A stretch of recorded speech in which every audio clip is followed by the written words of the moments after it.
नमस्कार दोस्तों, का से कहानी चैनल में आप सबका एक बार फिर से स्वागत है।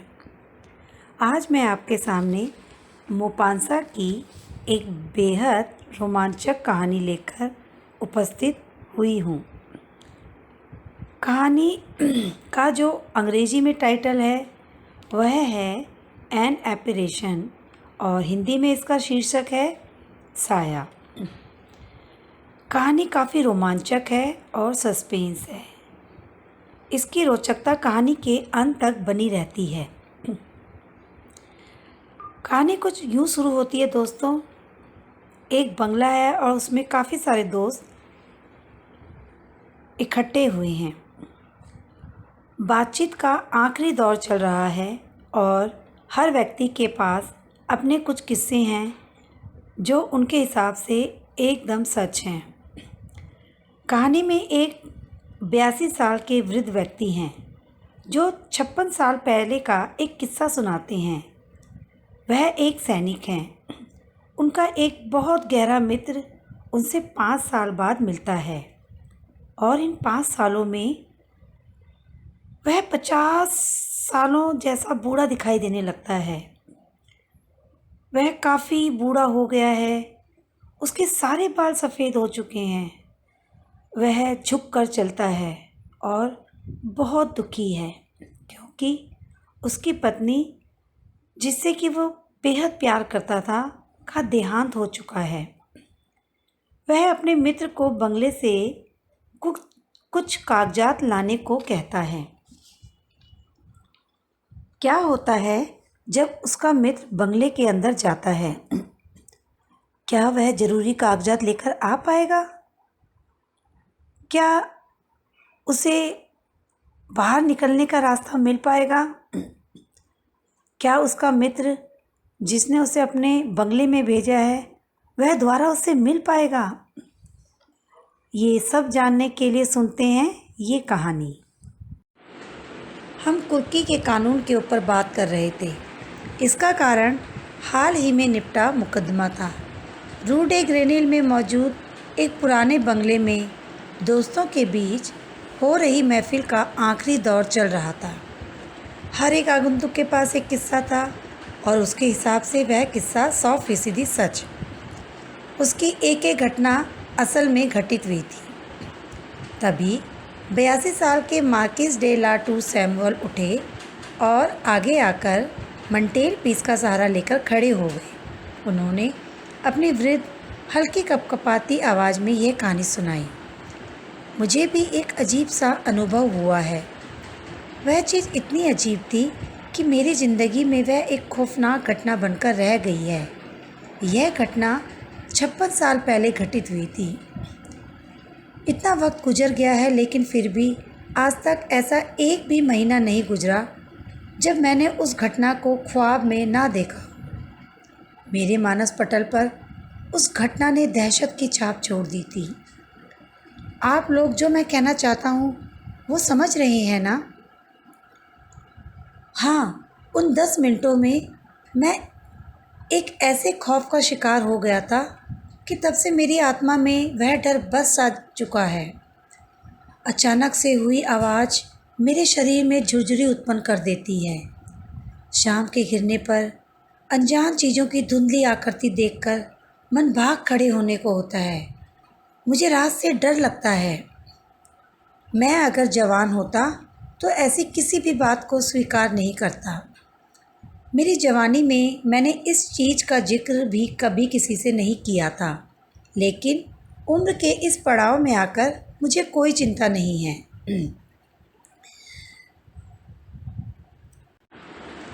उस वाक़ये ने मुझे इतना परेशान कर दिया था, मेरे मन को इतना असंतुलित कर दिया था कि मैं आज तक किसी को कुछ बता नहीं पाया।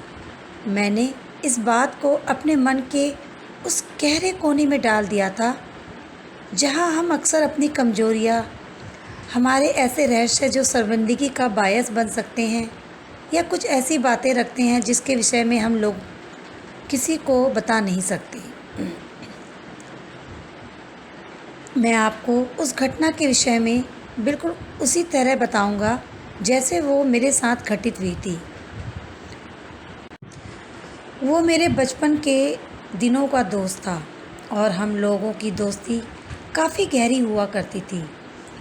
उसे देखकर ऐसा लग रहा था जैसे इन 5 सालों में उसकी उम्र में 50 साल का इजाफा हो गया हो। उसके बाल सफ़ेद हो चुके थे और वो झुककर कुछ इस तरह चलता था जैसे ज़िंदगी से थक चुका हो। वो मेरे मन में उठे विस्मय के भावों को समझ गया और उसने मुझे अपनी पूरी आप बीती सुनाई। एक बुरे हादसे ने उसे तोड़ सा दिया था।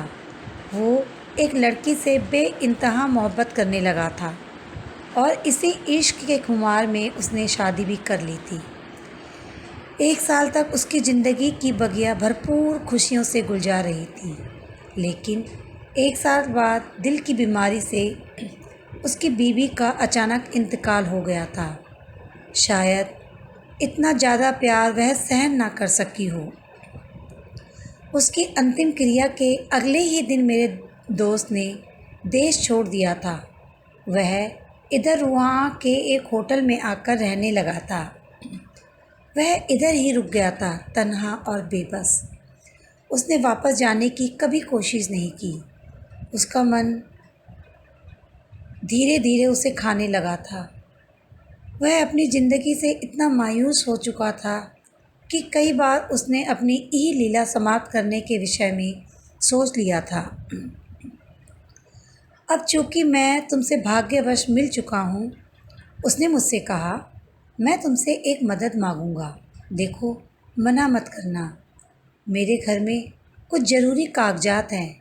क्या तुम उधर जाकर उन्हें ले आओगे? वह कागजात मेरे लिखने वाले टेबल में रखे हुए हैं। टेबल मेरा मतलब हमारे कमरे में मौजूद है। मैं किसी नौकर या वकील को उधर नहीं भेज सकता, चूँकि इस काम की किसी को भनक नहीं लगनी चाहिए। इस मामले में कोई हो हल्ला नहीं होना चाहिए। बिल्कुल शांति से इस काम को अंजाम देना पड़ेगा।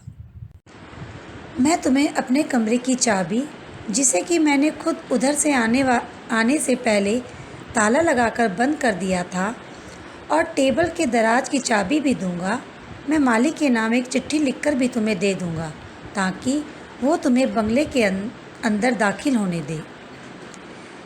मेरे कमरे में कल नाश्ते के लिए आओ और हम इस मामले के ऊपर पूरी बात करेंगे।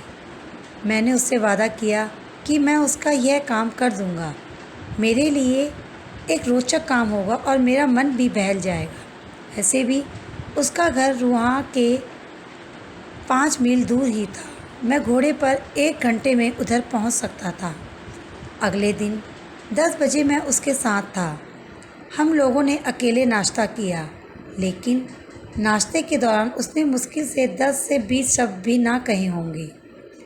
वह अपने इस व्यवहार पर शर्मिंदा था और उसने मुझे इसके लिए माफ़ी भी मांगी, परंतु यह विचार कि मैं ऐसी जगह जाने वाला था जहाँ उसकी खुशियों के टुकड़े हुए थे, उसे परेशान कर रहा था। उसने मुझसे कहा, वह सच में ही परेशान, घबराया हुआ सा लग रहा था। ऐसा लग रहा था जैसे उसके मन में कोई रहस्यमय ऊहा-पोह चल रही हो। आखिरकार उसने मुझे बताया कि असल में मुझे क्या करना था। वह काम काफ़ी साधारण था। टेबल के दाएं हिस्से में मौजूद पहले दराज में चिट्ठियों के 2 पैकेट और कुछ कागजात थे, जिन्हें मुझे लाना था। मुझे दराज की चाबी पहले से ही दे दी गई थी। हाँ, उन्हें खोलकर देखना मत, उसने मुझे हिदायत देते हुए कहा। मुझे उसकी बात का बहुत बुरा लगा था और इस बात को मैंने उसे कड़े शब्दों में बताया। उसने हकलाते हुए कहा, मुझे माफ़ करना, मैंने काफ़ी तकलीफ़ सही है। और यह कहते हुए उसकी आंखों से आंसू आने लगे। मैं लगभग 1 बजे इस काम के लिए निकला। खुशनुमा दिन था। मैं खूबसूरत घास के मैदानों में चिड़ियों की चहचहाहट को सुनता हुआ और अपनी तलवार की लयबद्ध थपथपाहट अपने जूते पर करते हुए तेज़ी से आगे बढ़ रहा था। फिर मैं जंगल में दाखिल हुआ और अब मैंने अपने घोड़े की गति कम कर दी थी। हम दौड़ने की जगह चल रहे थे। पेड़ों की टहनियाँ मेरे चेहरे को छू रही थी। कभी कभी मैं किसी पत्तों को दांतों के बीच में पकड़ लेता और उसे आनंद से चबा देता। मैं ऐसा हर्ष महसूस कर रहा था जो कभी कभार आपको बिना अकारण ऐसी प्रसन्नता से भर देता है कि एक अलग तरह की ऊर्जा का आभास आपको होने लगता है। जब मैं घर के नज़दीक पहुंचा तो मैंने माली के लिए दी हुई चिट्ठी निकाली और यह देखकर मुझे ताज्जुब हुआ कि वह मुहर बंद थी। यह देखकर मैं न केवल आश्चर्यचकित था बल्कि मुझे चिढ़ भी होने लगी थी। आलम यह था कि मैं बिना काम किए वापस जाने लगा था। मेरे दोस्त ने मुझे क्या इतना गया गुजरा समझा था? ताका झाकी करने का मुझे कोई शौक़ नहीं था। फिर मैंने सोचा ऐसा करना अति संवेदनशीलता दिखाना होगा और अच्छा नहीं होगा। मेरे दोस्त चूँकि इतना घबराया हुआ था तो शायद उसने बेध्यानी में ये काम कर दिया था। बंगला ऐसा लग रहा था जैसे वह 20 साल से उधर कोई रहता ना हो। उसका खुला हुआ दरवाज़ा इतनी बुरी हालत में था कि अचरज होता था कि यह खड़ा कैसे है। रास्ते में घास उगी हुई थी और फूलों की क्यारियों और लॉन के बीच का फ़र्क बताना मुश्किल हो रहा था। किवाड़ को लात से खोलने के कारण हुई आवाज़ से बगल के दरवाजे में से एक बूढ़ा आदमी बाहर आया।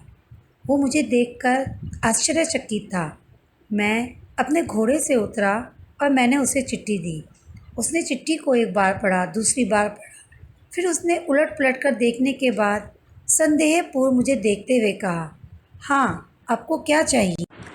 मैंने कुछ तल्खी से कहा, तुम्हें पता होना चाहिए क्योंकि तुमने अपने मालिक की चिट्ठी अभी अभी पढ़ी है। मैं घर के अंदर जाना चाहता हूँ। वो कुछ घबराया सा दिख रहा था। तो क्या तुम उनके कमरे में जाना चाह रहे हो? मैं अब अपना आपा खोने लगा था। अजीब मजाक है। क्या तुम्हें मेरे अंदर दाखिल होने से कुछ परेशानी है? मैंने उसे डांटते हुए कहा। नहीं नहीं महाशय, उसने कहा, बस बात ऐसी है कि मालकिन की मृत्यु के बाद इसे आज तक खोला नहीं गया है। अगर आप 5 मिनट ठहरे तो मैं अंदर जाकर देखो। क्या मजाक कर रहे हो? मैंने उसे टोकते हुए कहा। जब चाबी मेरे पास है तो तुम कैसे अंदर चले जाओगे? तुम्हारा दिमाग तो ठीक है ना?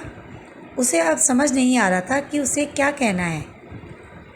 फिर ठीक है महाशय, मैं आपको रास्ता दिखाता हूँ, चलिए मेरे साथ। तुम बस सीढ़ियों से रास्ता दिखा दो, बाकी का काम मैं खुद कर लूँगा। तुम्हें उसकी चिंता करने की कोई ज़रूरत नहीं है। पर साहब, उसका बोलना था कि मैं अपना आपा खो बैठा। तुम चुप हो जाओ वरना तुम्हें पछताना पड़ेगा। और यह कहकर मैं उसे एक तरफ धकेल कर घर के भीतर दाखिल हुआ। जैसा मालिक वैसा नौकर, मैं बुदबुदाया। रसोई घर से होता हुआ मैंने उन 2 छोटे छोटे कमरों जिनमें वह आदमी और उसकी पत्नी रहा करते थे को पार किया और एक से हॉल में दाखिल हुआ। मैं सीढ़ियों से ऊपर चढ़ा और कुछ ही देर में मैंने खुद को उस दरवाजे के पास पाया जिसका विवरण मेरे दोस्त ने मुझसे किया था। मैंने उसे आसानी से खोला और अंदर दाखिल हुआ। उस कमरे में इतना अधिक अंधेरा था कि हाथ को हाथ नहीं सूझ रहा था। मैं थोड़ी देर के लिए रुक गया। अंदर दाखिल होते ही मेरे नथुनों से सीलन से उत्पन्न हुई बदबू का एक भपका टकराया था। ऐसी बदबू अक्सर ऐसे कमरों से आती थी जो वीरान पड़े रहते हैं। ऐसा लग रहा था मानो कमरा कोई जीवित जीव से मर गया हो और अब उस शरीर से यह बदबू उत्पन्न हो रही हो। कुछ देर बाद ही मैं उस बदबू का आदी हो चुका था। फिर धीरे धीरे मेरी आंखें उस अंधेरे में देखने के काबिल हुई। मैंने देखा कि कमरा अव्यवस्थित था। उधर एक बिस्तरा था जिससे चादर नदारद थी। उसमें अभी भी गद्दा और तकिया बदस्तूर रखा हुआ था। तकिए में सिर या कोहनी की एक गहरी छाप अभी भी देखी जा सकती थी। ऐसा प्रतीत होता था मानो कोई उस व्यक्ति उस तकिए पर कुछ देर पहले आराम कर रहा था। कुर्सियां कमरों में बेतरतीब तरीके से फैली हुई थी। मैंने नोट किया कि एक दरवाज़ा जो शायद किसी कोठरी का था हल्का सा खुला था। सबसे पहले मैं खिड़की की तरफ बढ़ा। मेरा विचार था कि खिड़की खुलेगी तो सूर्य का प्रकाश कमरे में आएगा।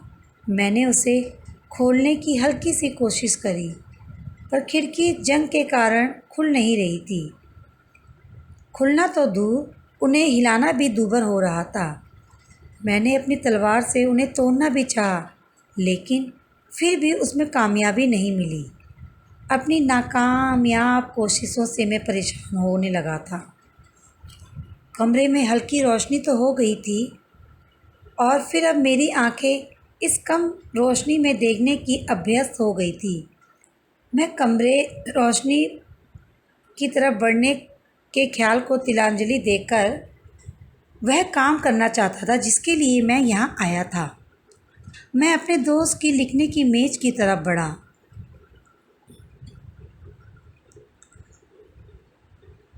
मैं एक आराम कुर्सी पर बैठा। मैंने टेबल के ऊपरी भाग को पीछे किया और अपने मतलब का दराज खोला। वो दराज आखिर तक खचाखच भरा हुआ था। मुझे इन सब पैकेटों में से अपने मतलब के केवल 3 पैकेट उठाने थे। मुझे पता था वो कैसे दिखते थे, तो मैं उनकी तलाश करने लगा। मैं ध्यान लगाकर पैकेट के ऊपर दर्ज चीज़ों को पढ़ने की कोशिश कर रहा था कि मुझे ऐसे लगा जैसे मेरे पीछे हल्की सी सरसराहट सी हुई हो। मैंने उस तरफ ध्यान नहीं दिया। मुझे लगा हवा से कोई पर्दा हिला होगा, लेकिन कुछ देर बाद मुझे फिर कोई हलचल सी महसूस हुई।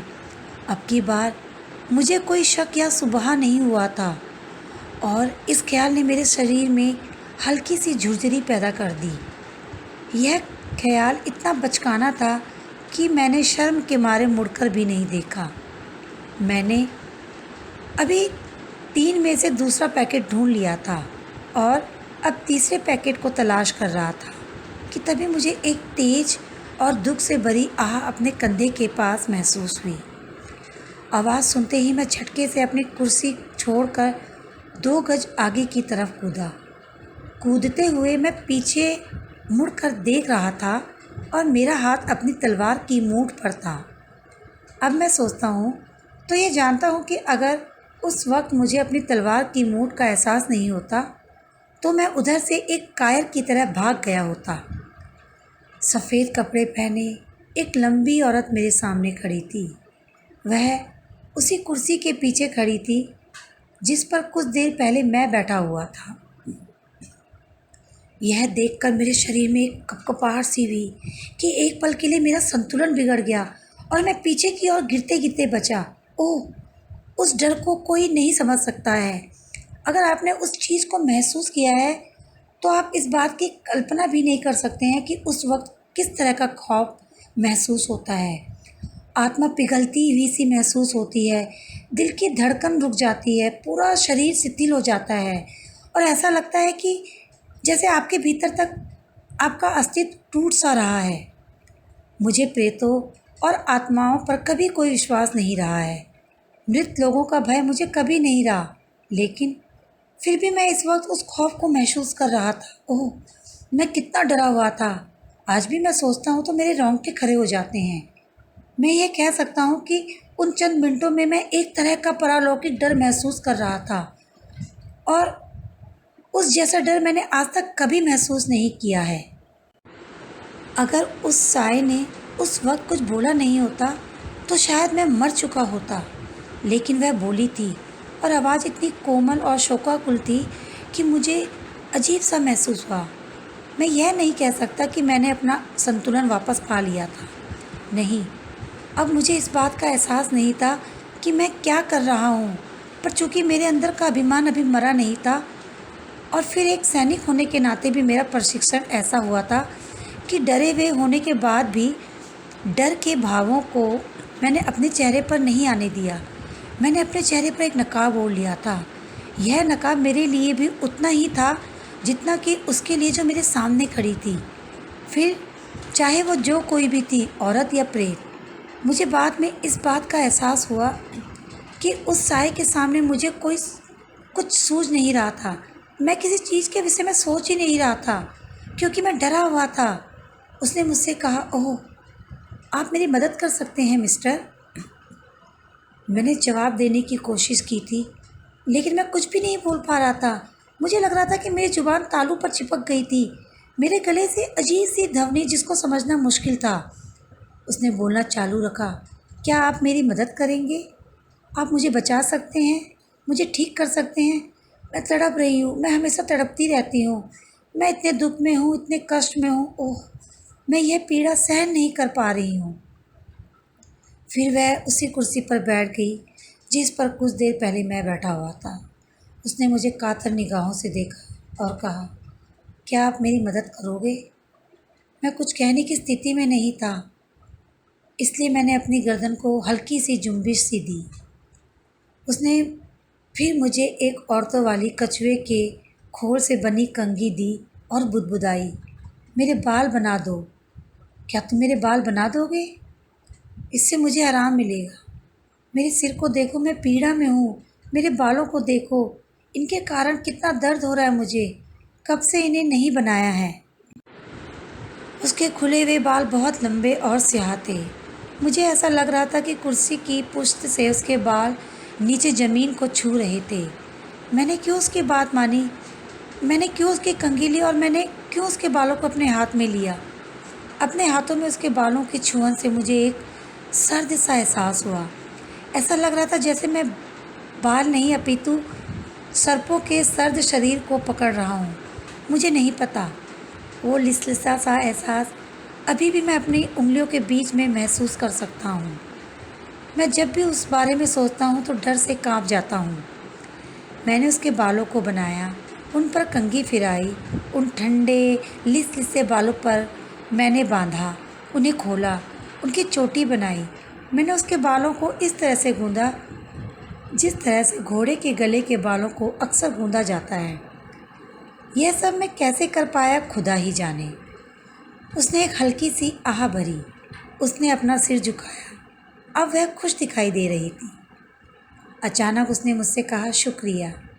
फिर झटके से उसने मेरे हाथों से कंघी झपटी और तेज़ी से कुर्सी से उठकर उस कोठरी के दरवाजे की ओर भाग गई जिसको थोड़ा सा खुला हुआ मैंने पहले देखा था। मैं अब उधर अकेले खड़ा हुआ था। कुछ क्षणों के लिए मैं ऐसा महसूस कर रहा था जैसे हम किसी खौफनाक सपने में से उठने के बाद महसूस करते हैं। मैं इस धुन से बाहर आया और भागकर खिड़की के पास गया। मैंने अपने भीषण प्रहारों से उस खिड़की के पल्लों को तोड़ दिया था। एक रोशनी की किरण खिड़की से अंदर दाखिल हुई। मैं उस दरवाजे की तरफ भागा जहाँ वो साया भाग कर गया था। मैंने उसे बंद पाया। मैंने उसे खोलने की कोशिश की, लेकिन मैं उस दरवाजे को हिलाने में नाकामयाब रहा था।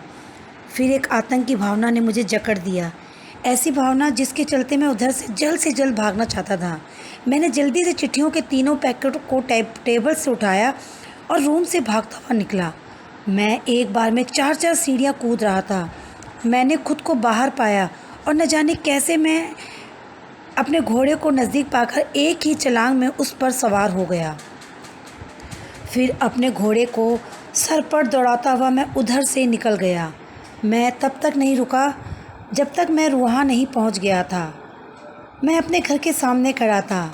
मैंने अपनी लगाम अपने अर्दली को दी और अपने कमरे में जाकर अपने आप को बंद कर दिया। जो कुछ मेरे साथ हुआ, मैं उसके विषय में सोचना चाह रहा था। फिर कुछ समय तक मैं खुद से यही प्रश्न करता रहा कि कहीं मुझे कुछ दृष्टिभ्रम तो नहीं हुआ था। जो मैंने देखा वो मेरी कल्पना तो नहीं थी। ज़रूर घबराहट के कारण मेरे दिमाग पर असर हुआ और उसी के कारण मुझे यह पारलौकिक अनुभव हुआ होगा। ऐसे मामलों में अक्सर ऐसा ही कुछ झटका दिमाग पर लगता है जिससे पारलौकिक ताकतों से मिलने का भ्रम होता है। हाँ, ऐसा ही कुछ हुआ होगा। मैं खुद से ही बुदबुदाया। मैंने अपने आप को समझा दिया था कि मुझे कुछ न कुछ गलतफहमी हो गई थी। मैंने लगभग यह बात तय कर ली और अब मैं अपनी खिड़की की तरफ आया कि इत्तेफाकन मैंने नीचे को देखा। मेरे ट्यूनिक के बटन के बीच में काले स्याह बाल फंसे हुए थे। वे बाल किसी औरत के थे। मैंने उन्हें एक एक करके निकाला और कांपती उंगलियों से उन्हें खिड़की के बाहर फेंका। मैंने फिर अपने अर्दली को बुलाया। मैं उस दिन बहुत परेशान, बहुत भावुक महसूस कर रहा था। ऐसे हालात में मैं अपने दोस्त के पास नहीं जाना चाहता था। फिर मुझे अपने इस अनुभव के विषय में उससे क्या कहना है, यह भी मुझे सोचना था। मैंने अपने अर्दली से उसे उसकी चिट्ठियाँ पहुँचाई। उसने सैनिक को रसीद दी। उसने मेरे विषय में पूछा तो उसे बताया गया कि मेरी तबीयत नासाज थी। मुझे सनस्ट्रोक या ऐसे ही कुछ हुआ था, जिसके कारण मैं खुद आने में असमर्थ था। वह मेरे विषय में सुनकर परेशान लग रहा था। यह मुझे बताया गया। मैं अगले दिन सुबह सुबह उससे मिलने गया। मैं उसे सच बताना चाहता था। वो उससे पहली शाम को बाहर गया हुआ था और अब तक वापस नहीं आया था। मैं उसी दिन वापस फिर गया, लेकिन उसका कुछ पता नहीं चला था। मैंने 1 हफ्ते तक इंतज़ार किया, वह वापस नहीं आया। मैंने पुलिस को खबर दी। उन्होंने उसे हर जगह देखा, लेकिन किसी को भी उसकी खबर नहीं लगी। उस वीरान बंगले की बड़ी बारीकी से खोजबीन की गई थी। वहाँ से कुछ भी संदिग्ध चीज़ नहीं पाई गई थी। उधर कोई औरत छुपा कर रखी गई हो, ऐसा कुछ सुराग उधर नहीं मिल रहा था। तफ्तीश से चूँकि कोई परिणाम नहीं निकला था, तो खोजबीन आगे नहीं बढ़ाई गई और इन 56 सालों में मुझे इससे ज़्यादा कुछ ज्ञात नहीं हुआ है। मुझे आज तक सच्चाई का पता नहीं लगा है। तो दोस्तों, ये कहानी यहीं ख़त्म होती है। आपको ये कहानी कैसे लगी, आप मुझे कमेंट करके बताएं। आगे मैं आपको ऐसी ही और अन्य रोचक कहानी लेकर फिर सुनाऊंगी। तब तक के लिए नमस्कार और प्लीज़ मेरे चैनल को सब्सक्राइब कीजिए, शेयर कीजिए, लाइक कीजिए।